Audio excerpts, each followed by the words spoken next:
Hi, I'm Melanie Penland. I'm an 8th generation ballad singer. My family's been living in these hills and hollers for generations and generations and passing down the exciting and almost dead tradition of songs that came from England, Ireland, Scotland, Wales.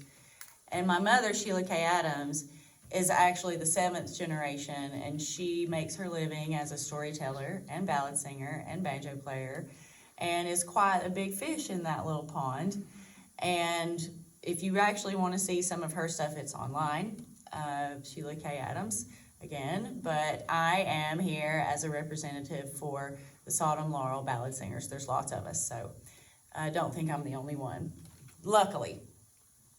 And what I'm here for today, this is actually the library of the Laurel Community Center here in Madison County, or what used to be the school library.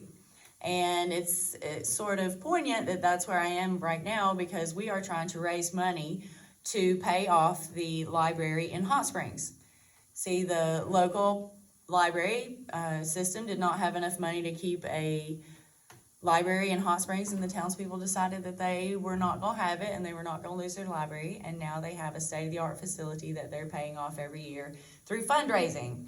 So you guys get your wallets out and get your money ready, because it's for a great cause, and that's why I'm here. That's why a lot of other musicians, a lot of other local talent have come out in support of our community and what our community means to all of us. So we are one, and it takes a village. So I'm going to go ahead and thank you for your donation. I'm going to get right into what I'm doing here, and that's ballad singing.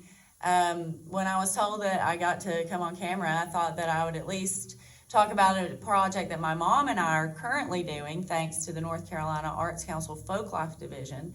We've been given a grant for a mentor and an apprentice to get together and learn an ancient craft that has been passed down in our families. Well, my mom is passing down to me the tradition of ballad singing, but our focus actually is on the English folk songs from the Southern Appalachians, which Cecil Sharp collected numerous songs from my family in 1916, so just a little over 100 years ago.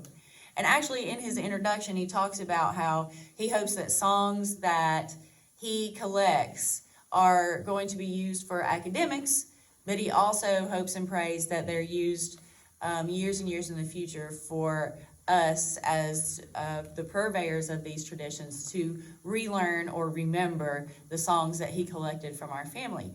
So Mom and I decided to do a project focusing on my learning all of the songs collected, only the songs collected from my family in Cecil Sharp's book, as the beginning of our lifelong project of learning the songs and learning where she learned them from, and how the traditional songs came to us from direct bloodlines.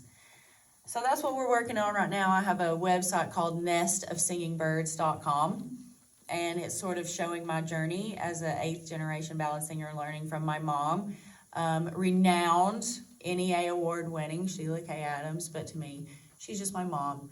And you guys can look on there and like I said, find out more about my journey with her.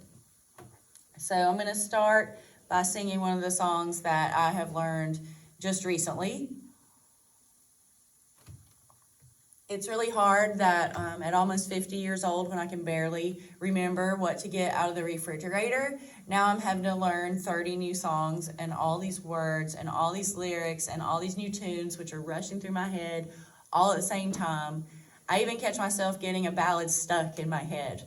And if y'all could just imagine for a moment reading too many Stephen King novels all in a row, you start living in an alternate universe where you're going to start using words like thee and thou, and you're going to start thinking about cutting people's heads off and kicking them against the wall.